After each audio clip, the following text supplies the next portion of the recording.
Hey, what's up, Ragnarok Zero Global fans? So I want to talk about my plan for the launch month for whenever Ragnarok Zero Global finally releases. Whoa, and we get to play it for once fully, not an open beta.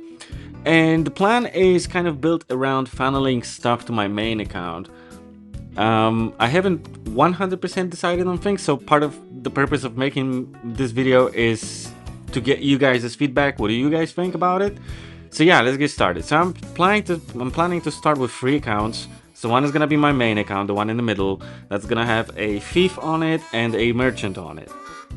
I've decided I don't want to main an acolyte. I'm gonna go with a thief class. And then there are 2 arbitrary accounts which are gonna be used only for farming, and both of them are gonna be an acolyte actually. So the reason that I choose an acolyte is increase agi, so they can move faster and kill this stuff faster than any other class is gonna be able to at that point. And the thing is, I'm gonna have one of them, so the one on the left has cards upon her. I'm gonna have her farm like pupas, rhoda frogs, willows, so like the easy to kill stuff that everybody's gonna want the cards from. So she can funnel these cards to my main account for my main character, and so I can sell the remaining cards. And then the second one is gonna be doing the same things but with armor. She's gonna funnel a lot of hoods from Cocos and hopefully a lot of coats from Caramels. These are easy to kill, fairly easy to get to, and having a strength-based agi strength acolyte, or mostly agi really, acolyte with a nice mace is gonna be good. She's gonna move fast, she's gonna be very self-sustaining with the healing, the buffs and all that stuff, so that should be good.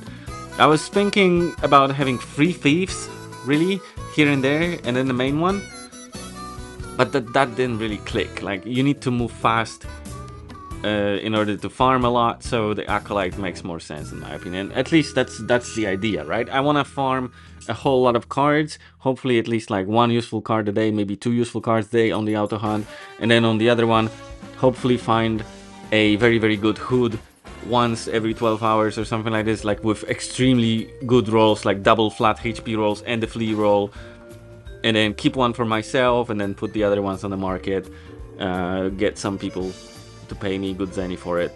That's where the merchant comes in. Of course you want to have a merchant on your main account, which, by the way, if you're vending in Ragnarok Zero Global with a merchant, you can have a clone of that character, so you can play while your clone is vending on the same account, which is great.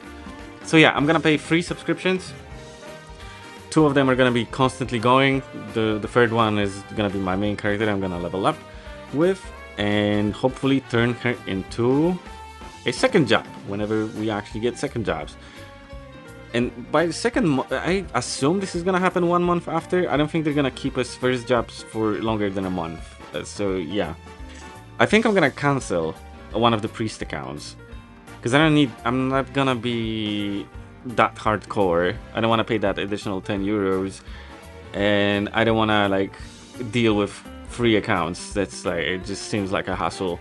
But then again, at the same time, when we get second jobs, I want to be more of an active player, so I'm probably gonna go an assassin or a rogue. Isn't 100% decided yet. And I'm gonna buy the character gym passes and an inventory expansion set, so that's gonna be like additional 40 bucks to go, which is fine. And the priest, hopefully she's gonna be a priest then.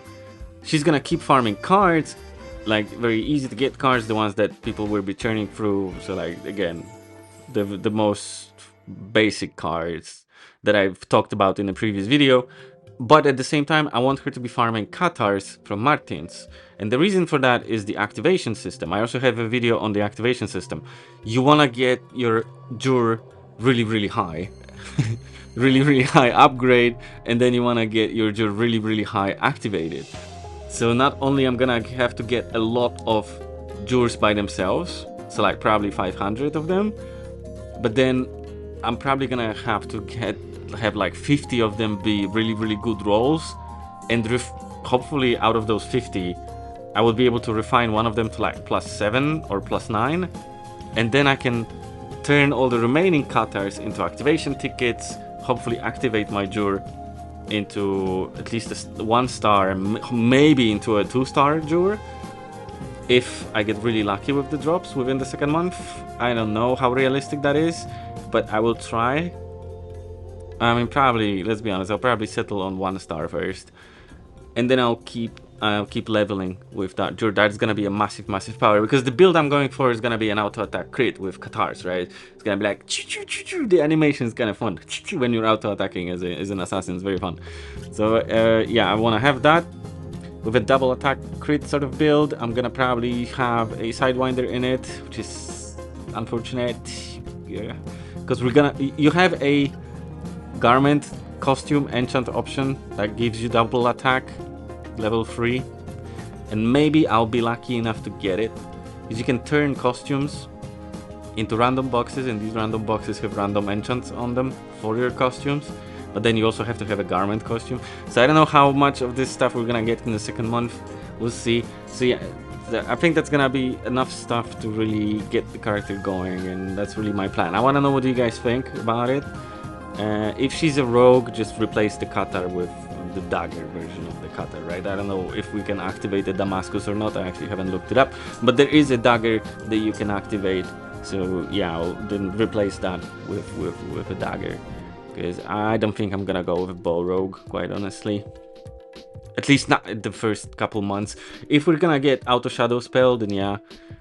But I don't know if that triple attack thing is gonna be as useful as I was thinking it is for auto hunting. I feel like just being able to backstab with a very good dagger is gonna be much better for auto hunting, especially like in the first 3 months. I don't know, we'll see about that. But I'll most likely be an assassin though, so that should hopefully establish a good economy for me, in terms of being able to turn cards over every now and then, and being able to sell those gears that I farmed during the first month, the launch month, and that should let me have a very good base of progressing my character forward. That's really about it. I want to know what do you guys think about it. I want to know what your plans for the release are.